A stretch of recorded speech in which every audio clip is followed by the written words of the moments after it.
Welcome to Rework, a podcast by 37 Signals about the better way to work and run your business. I'm your host, Kimberly Rhodes, and as always, I'm joined by the co-founders of 37 Signals, Jason Fried and David Heinemeier Hansen.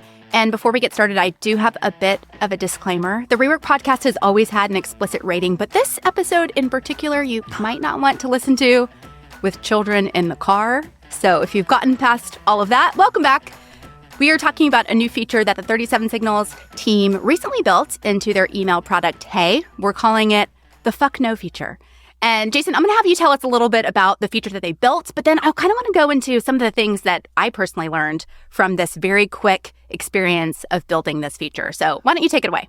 Sure. So, Hey, our email system has a feature called the screener, and the screener has a thumbs up or a thumbs down, a yes or a no. And the first time somebody emails you, you can say, yes, I want to hear from them, or no, I never want to hear from them again. Click no, you'll never get an email from them again. They don't hear anything back. It doesn't say like this person screened you out. They just don't know, and you're protected from their emails. We had this idea basically to go beyond, go above and beyond the standard no.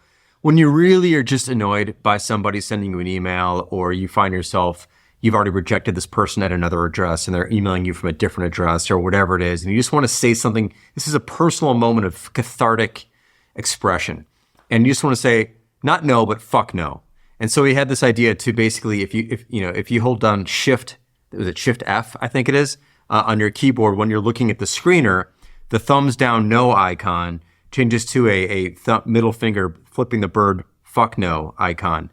And it's the same feature. It doesn't do anything differently. It just gives you a real warm, fuzzy feeling. And we built it like in a few hours. It was one of these things. It's like, it's not necessary, whatever, it's no big deal. But it also represents to me a couple things. Like it's fun to work this way and to make independent decisions like this and not feel like we are going to get in trouble if we do something like this. And second, software and work in general should be just more lighthearted. I think there's just so much seriousness everywhere in the business world. And in the software world, in the business software world, just lighten up. So this is one of those attempts to bring some levity to something that really doesn't matter that much in the first place. And like from the first idea, I think it was like 3 hours between like someone on our team saying like, I'm getting spammed by this dude to the chat going and people just like, let's do this. Like 3 hours, I think, beginning to end. Well, I mean, the idea actually, funnily enough, it had its roots in 2021. I pitched this idea, a slightly different variation of this idea back in 2021. And it just sort of actually, interestingly enough, it was too complicated.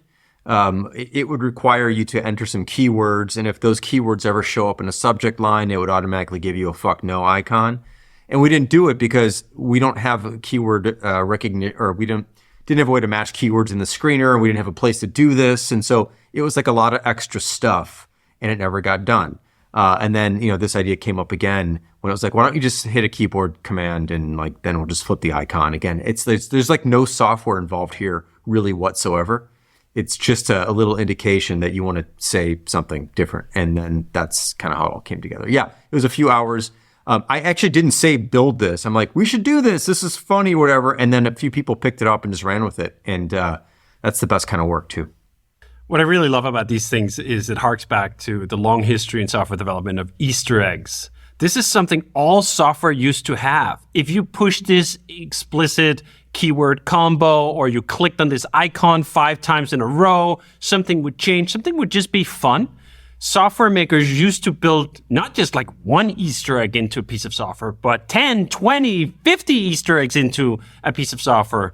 In the gaming industry, people had this with sort of cheats. If you do up, up, down, left, right, jump, jump, then you get something extra. Then there's something unlocked, something that isn't described in the manual, something that's perhaps like a little on the edge, something that you wouldn't want kind of on the main sales material, but it's fun. It's fun that software can have a little more depth, and as Jason says, can be a little lighter, can be an expression of there's actual humans behind this, especially when it comes to something as often boring as business software, where people are just like in this straight-laced environment. Now, I think what's interesting about this, I saw some of the feedback that went back and forth on Twitter. People were like, well, this is unprofessional. Yeah, do you know what? I wouldn't ship hey with that as the main thing up front, that everyone who signs up for it sees it right away. That I don't think would be appropriate. But this is what's so fun about Easter eggs. You literally have to, first of all, find it, learn about it, and then actively do something yourself so you're in on the joke. The software isn't kind of just gratuitously offending you if you're like, swear words is just not something I'm comfortable with. Great. All right. Awesome. No harm, no foul. Just don't put the special key combo that you're not going to find by random, right? That there's room for the software to sort of stretch like this, I think is something we're missing in web software in particular. In fact, I'm trying to think of another Easter egg I didn't even know about in another piece of web software. I mean, I'm sure it's out there. But it used to be everywhere. It used to be in all kinds of software, including business software, creative software, not just in video games. And I wish some of that would come back. I wish we get more Easter eggs. Jason, this is a fact. We should make sure that there are some Easter eggs in the first piece of once.com software, at least. Yeah, I was thinking about Easter eggs sort of in like way back when we made this product called Campfire back in 2007, and it had this feature called play, right? /play, and you could, there's a bunch of songs and sound effects and whatnot. And we actually kind of publicized it eventually as you kind of you don't always have to. Some people find Easter eggs, but it's kind of nice to quietly say, hey, there's this thing. But you got to know the command. You got to know how to type it in. You got to know the library of commands that you can run. And that was, I think, a really fun. And people love that. People love that. They love to be in on something. They love to be in the know.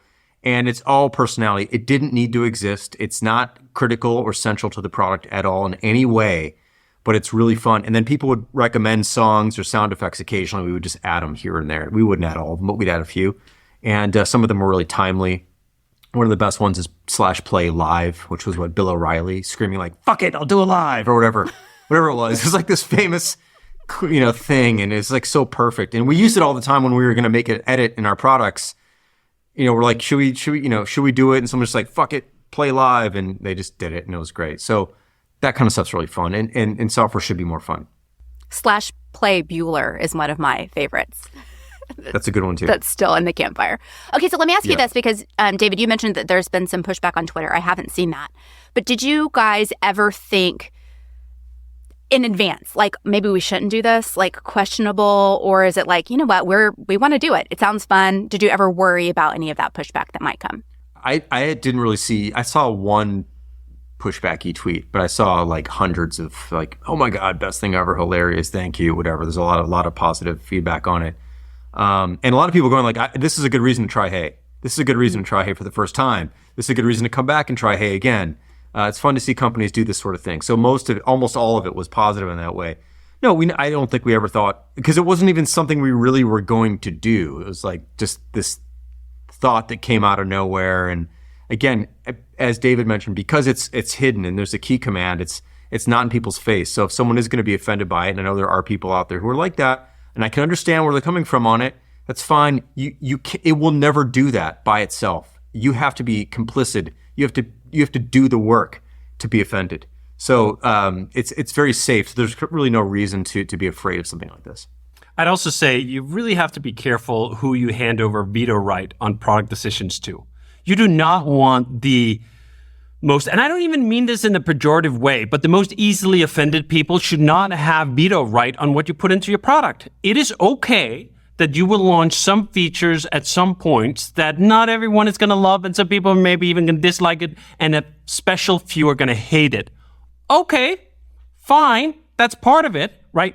If you're just doing it gratuitously and you're just like willy-nilly offending people and pissing them off, that's probably not a long-term good business strategy, so don't do that.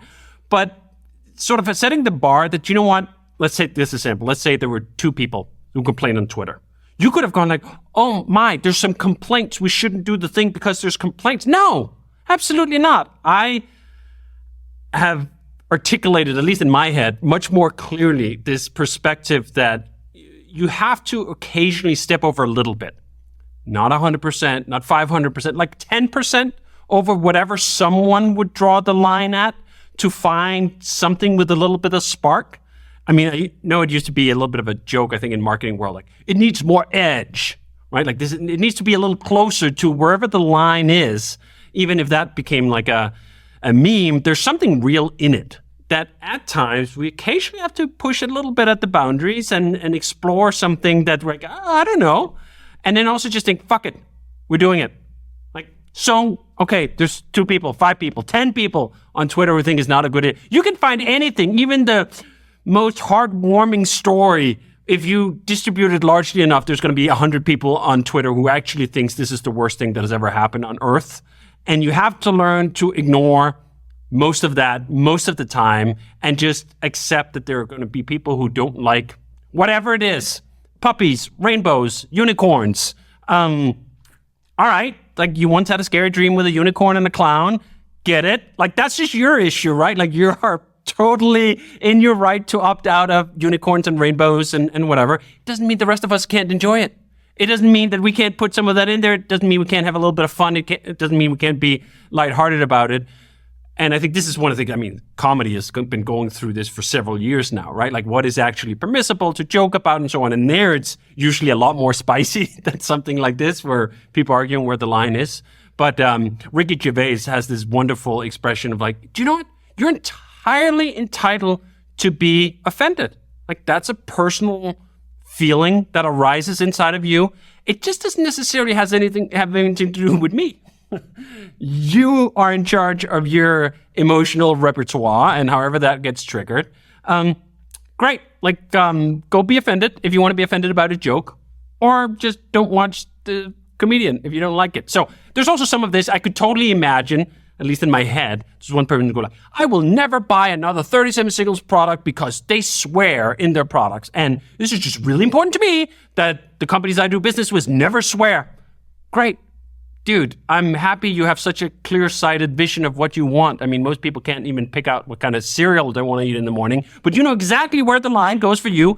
Wonderful. Great.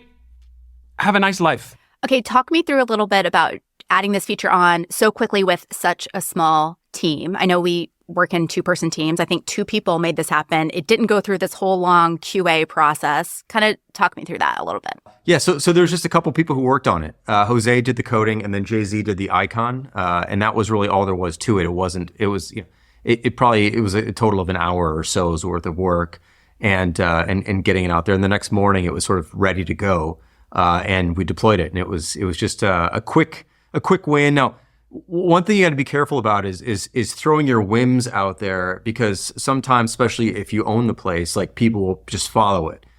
I knew that this feature was not hard. This was not like, I'm going to throw this thing out there. It's going to derail everyone for 4 weeks and we're fucked. Like that's not what this was about. This was like, this is going to be really stupid, really simple if we decide to do it. And someone's just going to do it on the side because it's fun anyway. No one's it's like stopping their work to do this. There's just like, if you have a pause in the day and you want to throw a little code in there or make a little icon, we can make this happen. So it felt light. It was light. It shipped fast. Nothing was put on hold because of it. Nobody had to work nights and weekends because of it. It just kind of came together naturally, rapidly, and we all moved on and had a lot of fun. Then the next morning, I recorded just a quick 1-take video of walking through it and threw it up online. And, that's kind of how we got the word out about it. Of course, we didn't announce this in the product. We announced it out of the product, and it traveled quite well. And Twitter and LinkedIn, people were really fired up about it, really excited about it. And I think on balance, it was 98% positive, let's call it. And I'll link to that video that you made in the show notes. It is hilarious to me. And it's one of the very few pieces of content, honestly, that I've just like sent to all of my friends, family members. Like, this is hilarious that my company is doing this, which I think a lot of people don't have that benefit, of just like, check this out. It's hilarious. Yeah, I think it's fun. Like, it's just, this is the thing. Like, everyone smiled internally about it. It was fun.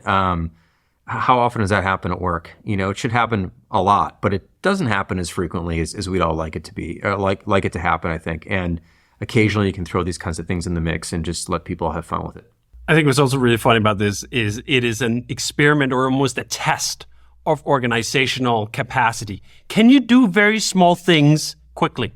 There are a lot of companies that have rigorous procedures on how you update the main application that prevents something like this from ever happening, because it simply does not allow someone to invest an hour into making a change out of schedule, out of the backlog, out of the roadmap, out of the planning, out of the QA process, out of the rollout process, about 1 trillion processes you can imagine that exist in a bunch of organizations that prevent something small from ever coming to fruition.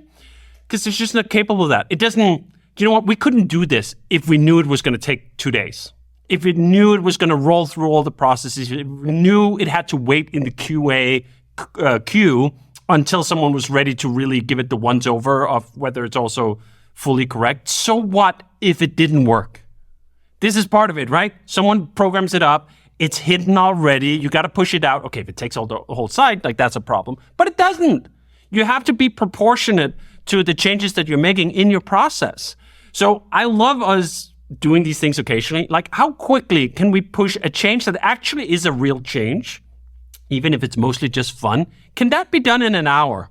And I do feel like there have been occasions in our history where I feel like, have we lost some of that? Have our processes become too rigid to allow something simple, low risk to be able to ship very quickly? What can we do in 2 hours that actually makes it into the product? I think is a really useful exercise to go through as an organization.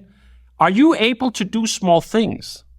If not, what's holding that back? What is the rigor in your processes that should lax off a bit? If you can only do big things, I think you really narrow the scope of what you can work on, and whether you can have this kind of fun, and whether you can delight random people who just get a video sent by you, Kimberly, on like, hey, look at the crazy thing my company is doing. Like, that stuff needs an environment to be able to exist in. And I think constantly probing your organization, are we capable of something with this levity, is important.